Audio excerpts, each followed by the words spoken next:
ustedes bien saben, estamos estudiando la carta del apóstol Pablo a los Filipenses. Y quisiera pedirle que oremos antes de acercarnos al estudio de las Sagradas Escrituras. Oremos. Señor, gracias porque tu palabra es viva y es eficaz. Gracias porque creemos que tú la has inspirado y es útil para capacitarnos, pero también para confrontarnos, para corregirnos, para instruirnos, para que podamos ser las personas que tú anhelas que seamos en este tiempo, las personas que tú anhelas que te sirvamos y seamos parte de tu iglesia.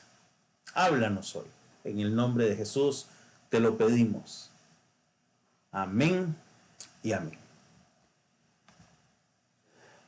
Como les indicaba, hoy vamos a continuar con la segunda sesión, el segundo estudio de esta serie sobre Filipenses. Quiero recordarles que estamos haciendo una guía devocional de la carta de los Filipenses. Ya hoy es el día sexto. Durante toda esta semana hemos estado estudiando diversos pasajes y lo publicamos en nuestra página de Facebook o bien lo hacemos llegar a través de nuestras listas de difusión. Si usted quiere recibirlo, solamente solicítelo. El día de hoy, el tema con el que vamos a estar estudiando, le he llamado Una vida para Él. Nuestro enfoque en la carta a los Filipenses, que es conocida como la carta del gozo, está en cómo podemos nosotros avanzar en el proceso hacia la madurez de nuestra vida cristiana. Y por eso estamos tratando de extraer algunas lecciones prácticas de esta carta que el apóstol Pablo escribe a los miembros de la iglesia en Filipos. El día de hoy el tema es Una vida para Él, donde vamos a estudiar cualidades o características de alguien que ha decidido vivir para el Señor. Vivir para Él. La primera característica es que alguien que vive una vida para Dios, una vida para el Señor, tiene prioridades. Y nosotros, si queremos vivir para Él, vamos a tener que elegir cuáles serán las prioridades por el resto de nuestra vida. En el versículo 12 de Filipenses 1, y vamos a estar estudiando Filipenses 1 del verso 12 al verso 30. Dice así: hermanos, quiero que sepan que en realidad lo que me ha pasado ha contribuido al avance del Evangelio. Recordemos, Pablo se encuentra preso por causa del Evangelio de Cristo. Pero Pablo no vive para hacer su voluntad solamente. Pablo vive para hacer la voluntad de Dios. Su prioridad es agradar a aquel que le rescató de una vida de separación de él, que le perdonó sus pecados y le ha dado esperanza. Ojalá podamos nosotros definir las prioridades en nuestra vida para poder vivir para Dios. Que aún los episodios negativos o difíciles o duros de nuestra vida podamos verlo como algo que está contribuyendo a que la voluntad de Dios, que es buena, agradable y perfecta, se lleve a cabo en nuestras vidas. La segunda característica que noto yo en estos versículos que Pablo le escribe a los Filipenses y que hoy Dios lo deja como su palabra para nuestras vidas, útil para nosotros, es vivir con intencionalidad. Si vivimos para Él, vamos a vivir nuestra vida con intencionalidad. ¿A qué me refiero? El verso 13 de Filipenses 1 dice así: es más, se ha hecho evidente a toda la guardia del palacio y a todos los demás que estoy encadenado por causa de Cristo. Que estoy encadenado por causa de Cristo. Pablo tenía claro cuál era el propósito de su vida, cuál era su misión como hijo de Dios, como miembro de la iglesia del Señor Jesucristo. La pregunta es, ¿sabemos nosotros ¿Cuál es el rol que tenemos que desempeñar en la vida de la iglesia? ¿Cuál es la misión que se nos ha encomendado como hijos de Dios? Porque aquí Pablo dice que aunque él estaba preso, se ha hecho evidente, o sea, él vivía con la intencionalidad de que todos a su alrededor y aún más allá de los que le rodeaban, podían saber que Pablo vivía por la causa de Cristo. Y él estaba prisionero por causa de Cristo, por anunciar las buenas nuevas, por discipular a los cristianos que él había logrado evangelizar, para dar esperanza y aliento a las iglesias que tal vez en alguno de sus viajes misioneros había plantado. Él vivía con intencionalidad. La pregunta es, ¿para qué estamos viviendo? ¿Para satisfacer nuestros deseos? ¿Para hacer nuestra propia voluntad? ¿O podemos decir que estamos viviendo por causa de Cristo? ¿Es eso evidente a otros? De que nuestra vida es para Él. Algo que me pasó en algún momento, y creo que a mucha gente le ha ocurrido también, es encontrarse con alguien, y puede ser un compañero de trabajo, un vecino, un compañero de estudio, compañero de mejengas, de lo que usted quiera. Alguien con quien hemos entablado una relación y después de un tiempo, y a veces es mucho tiempo, por A o por B razones, se hace la pregunta, ¿usted es cristiano? Y el otro responde, sí, yo voy a una iglesia. Ah, ¿en serio? Yo también. ¿Qué muestra esto? Que nuestra vida no estaba evidenciando que vivimos para Dios. No está evidenciando que nuestro propósito es la causa de Cristo. Que intencionalmente no estamos aprovechando cada momento de nuestra vida para agradar a Dios. La tercera característica es tener un ejemplo inspirador. ¿De qué das ejemplo en tu vida cotidiana? A tu familia, a tus vecinos, a tus amigos, a los desconocidos que te rodean. ¿De qué les estás dando ejemplo? Porque aquí Pablo dice, gracias a mis cadenas, y vea la manera en que él enfrenta los momentos de adversidad, la prueba. Él sabe que está prisionero, él sabe que es serio el asunto, y da gracias por esa condición de sufrimiento que le estaba impidiendo tener libertad para vivir y libertad para hacer la voluntad de Dios.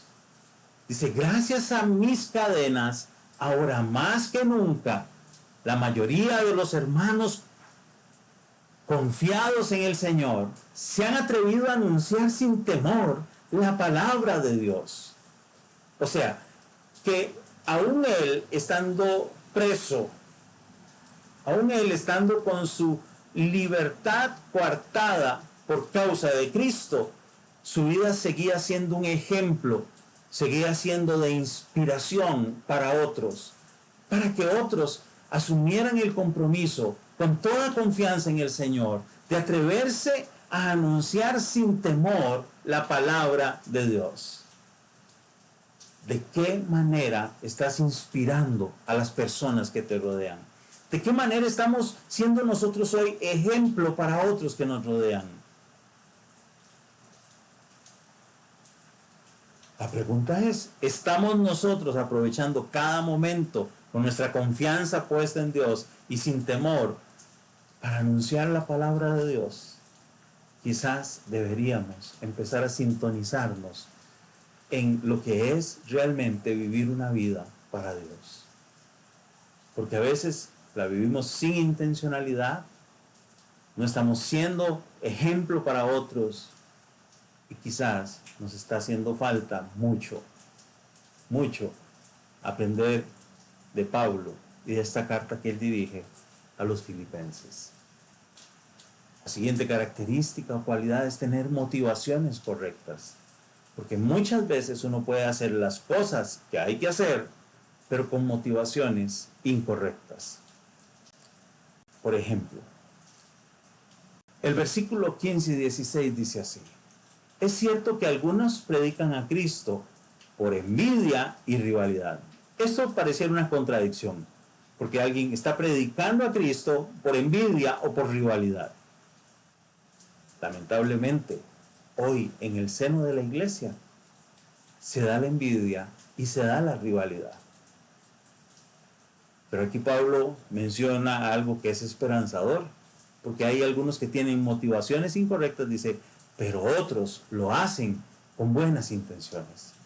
Estos últimos lo hacen por amor, pues saben que he sido puesto para la defensa del evangelio. El verso 17 dice, aquellos predican a Cristo por ambición personal y no por motivos puros, creyendo que así van a arruinar las angustias que sufro en mi prisión. Pablo está sufriendo, pero Pablo ve más allá de los pleitos, de las envidias, de los celos ministeriales. Incluso él sabe que hay algunos que están predicando a Cristo por llenar su ego o llenar sus bolsillos, por ambición personal e incluso por motivos que no eran puros. Incluso Pablo se atreve a pensar de que ellos quizás lo hacen pensando en que lo iban a mortificar y que sus angustias en la prisión iban a aumentar.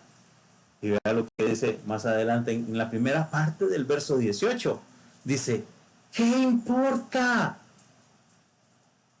Al fin y al cabo, y sea como sea, con motivos falsos o con sinceridad, se predica a Cristo. Y Pablo, dentro de eso malo que otros estaban haciendo, saca a relucir algo bueno, que en medio de todo, Cristo está siendo predicado. Que aún por la gracia del Señor, aunque alguien tenga intenciones o motivaciones incorrectas, el nombre de Cristo está siendo predicado. Ojalá que nosotros decidamos servir al Señor y anunciar las buenas nuevas de salvación con las motivaciones correctas. Que podamos participar de la vida en comunidad que se debe dar en la iglesia con las motivaciones correctas, con sinceridad, con honestidad y con pureza y rectitud. Otra de las características que veo yo en una vida que se vive para Dios son que es una vida de gratitud, de gozo y esperanza. Gratitud, gozo y esperanza. Dice, por eso me alegro, gozo. Dice, es más, seguiré alegrándome. He decidido vivir gozoso la vida.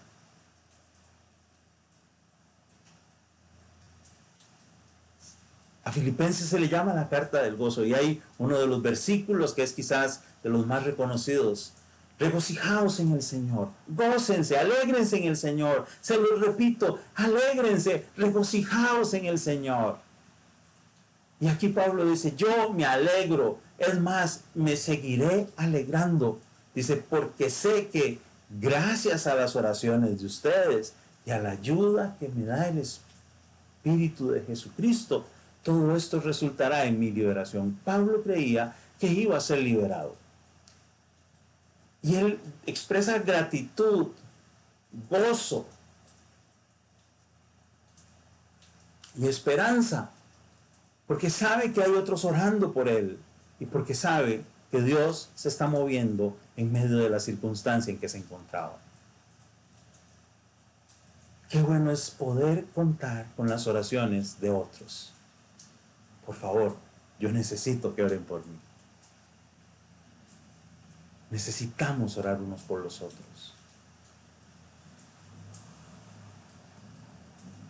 Y necesitamos saber que el que empezó la buena obra en nosotros será fiel en completarla. Alegrémonos, alegrémonos, vivamos con gratitud, vivamos con gozo y esperanza. El verso 20 dice, mi ardiente anhelo y esperanza es que en nada seré avergonzado, sino que con toda libertad, ya sea que yo viva o muera, ahora como siempre, Cristo será exaltado en mi cuerpo. Posiblemente Pablo reconoce que ha tratado de vivir una vida recta, íntegra, perfecta no, porque ninguno de nosotros somos perfectos ni buenos en todo. Pero él tenía ese ardiente anhelo y esa esperanza de que en nada iba a ser avergonzado. Vivamos de tal manera que honremos a Dios y en nada seamos avergonzados. Y ya sea, dice Pablo, que yo viva o muera, que salga de aquí vivo o muerto, como sea, lo que sé es que Cristo será exaltado en mi vida y en mi muerte. Claro, el tema de la muerte no nos gusta. El tema de la muerte lo evitamos. Incluso hay corrientes dentro de la iglesia que nos dicen que la verdadera bendición está en la vida en esta tierra. Y no, nuestra meta está en la presencia de Dios por la eternidad. Y nosotros, los hijos de Dios, no podemos ver la muerte como algo negativo. Es algo doloroso que nos causa tristeza, pero es una tristeza que, según Tesalonicenses, la enfrentamos con esperanza. Porque sabemos que al morir llegamos a la meta, acabamos la carrera.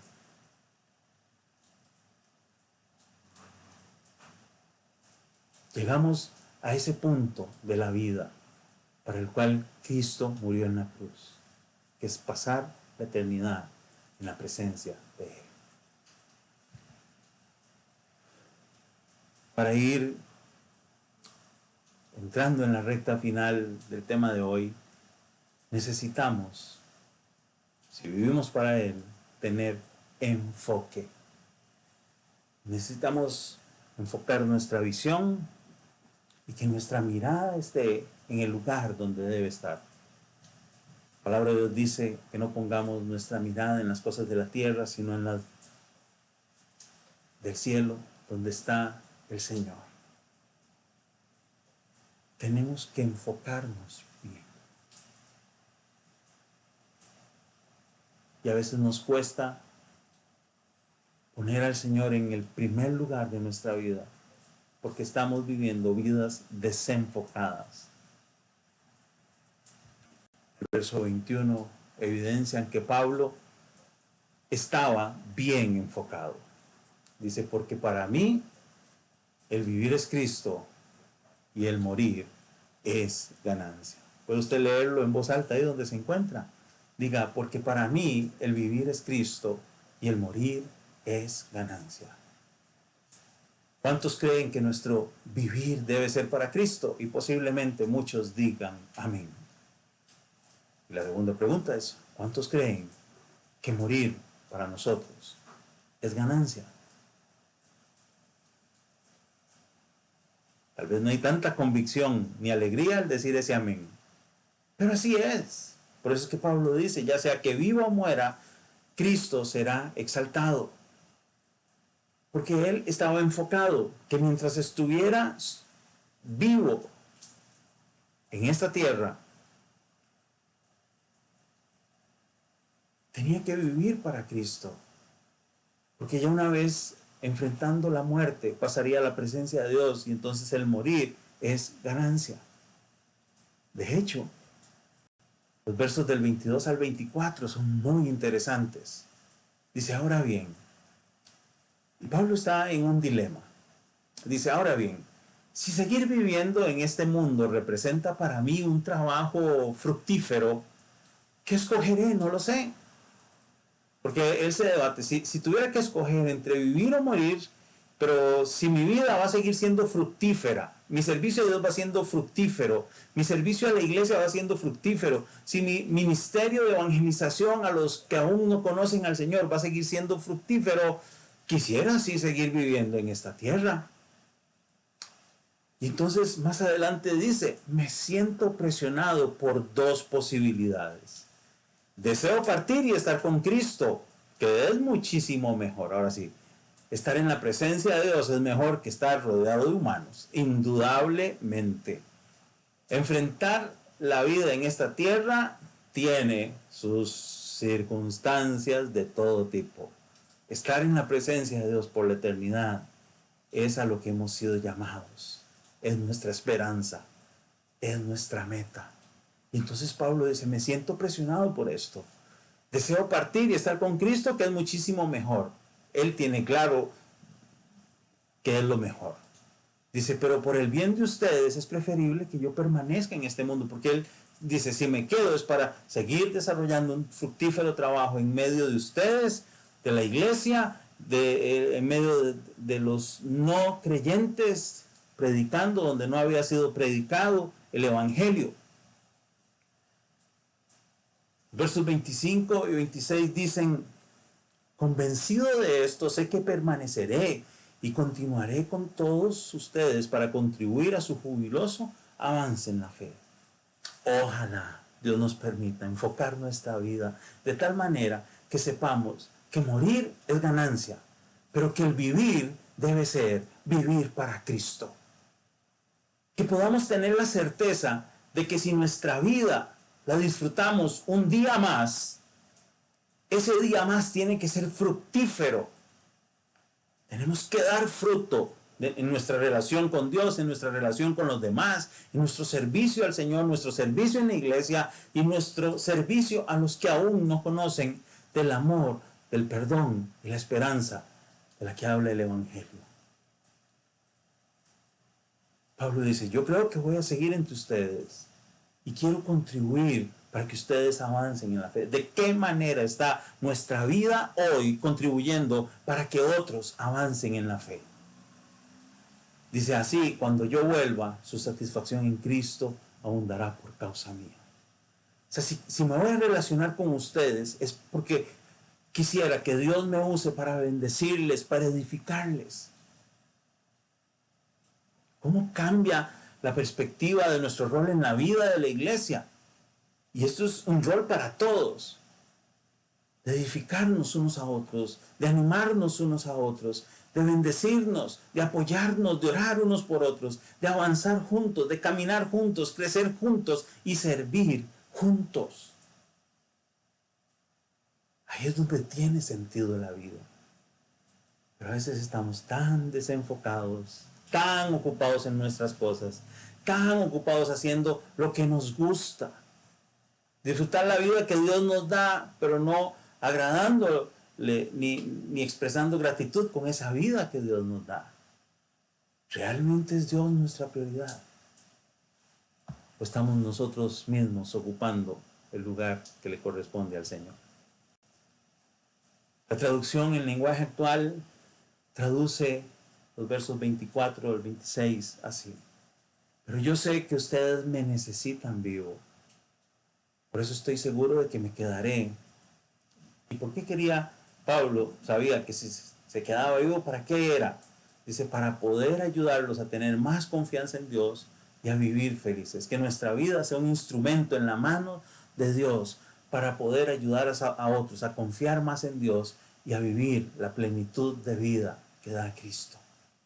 Así que cuando yo esté otra vez con ustedes, tendrán más motivos para alabar a Jesucristo.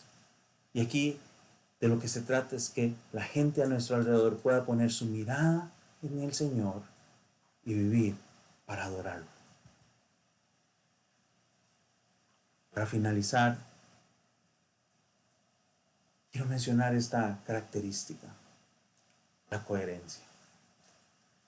Dice el verso 27 en su primera parte, pase lo que pase. Este es un llamado urgente de Pablo a los cristianos en Filipos. Pase lo que pase, compórtense de una manera digna del Evangelio de Cristo. Pase lo que pase, dice la Nueva Biblia Viva, en la primera parte del verso 27, dice, vivan de manera digna, de acuerdo con el Evangelio de Cristo. Así es como tenemos que vivir nosotros, una vida coherente entre lo que creemos y lo que practicamos. Dice Matthew Henry en su comentario bíblico, los que profesan el Evangelio de Cristo deben vivir como corresponde a los que creen las verdades del Evangelio, se someten a las leyes del Evangelio y dependen de las promesas del Evangelio. Lo leo otra vez. Los que profesan el Evangelio de Cristo Deben vivir como corresponde a los que creen las verdades del Evangelio, se someten a las leyes del Evangelio y dependen de las promesas del Evangelio. En la Nueva Traducción Viviente, la primera parte del verso 27 dice: sobre todo deben vivir como ciudadanos del cielo, comportándose de un modo digno de la buena noticia acerca de Cristo. Y ese es un gran desafío. Félix Ortiz, en un estudio bíblico que tiene sobre esta parte de Filipenses, escribe lo siguiente: pienso en qué áreas debo mostrar dignidad y también en qué niveles. Dios es santo, por tanto, debo vivir una vida digna, reflejando su santidad en mi estilo de vida. Dios es justo, por tanto, debo vivir una vida de dignidad, persiguiendo, buscando, luchando apasionadamente por la justicia en este mundo roto. Continúa Félix Ortiz diciendo: la dignidad debe alcanzar no únicamente áreas de mi vida, también niveles. Dice: he de vigilar mis acciones, sin duda, pero también mis motivaciones, mis actitudes, mis valores, mis pensamientos, asegurarme que están en concordancia con los del reino. Nuestra vida tiene que ser una vida llena de coherencia entre lo que creemos y lo que practicamos, entre nuestra fe y lo que somos. Tenemos que vivir con determinación y perseverancia cada momento de nuestras vidas. De este modo, ya sea que vaya a verlos o que estando ausente solo tenga noticias de ustedes, sabré que siguen firmes en un mismo propósito. Esta era la expectativa, que los filipenses vivieran así, con determinación, con perseverancia, de seguir firmes en un mismo propósito, luchando unánimes por la fe del Evangelio y sin temor alguno a sus adversarios, lo cual es para ellos señal de destrucción y para ustedes, en cambio, señal de salvación, y esto proviene de Dios. ¿Cómo tenemos que vivir con perseverancia y determinación? Firmes en un mismo propósito, luchando unánimes por la fe del Evangelio y sin temor alguno a nuestros adversarios. Dice la Nueva Biblia Viva: sabré que siguen firmes y unidos, luchando juntos por la fe del Evangelio. No les tengan miedo alguno a sus enemigos. Y el llamado final es a vivir una vida para Él con una entrega sacrificial. No siempre nos gusta hacer los sacrificios que implica la vida cristiana. Jesús dijo: el que quiera ser mi discípulo, niéguese a sí mismo, tome su cruz y sígame cada día. Es una entrega que implica sacrificio. Versos 29 y 30, con esto termina este capítulo 1. Dice: porque a ustedes se les ha concedido no solo creer en Cristo, sino también sufrir por Él. Pues sostienen la misma lucha que antes me vieron sostener y que ahora saben que sigo sosteniendo. Pablo dice: no es fácil, se sufre, hay que sacrificarse, hay que entregarse. Dios les ha dado a ustedes, dice la traducción en lenguaje actual, el privilegio de confiar en Cristo. Si crees en Cristo, si has creído en Él, es un privilegio que Dios te ha dado. Pero también se nos ha dado a nosotros el privilegio de sufrir por Él. Así que tendrán los mismos problemas que yo he tenido y ya saben muy bien lo que he sufrido y estoy sufriendo. Que Dios nos ayude a tener una vida de entrega total a Él. ¿Qué le parece si oramos? Señor, gracias por tu amor y por tu bondad. Te pedimos que nos ayudes a vivir para ti, Señor. Perdona nuestra negligencia, nuestro descuido, nuestra falta de compromiso, nuestra falta de entrega, Señor. Pero queremos honrarte con nuestras vidas.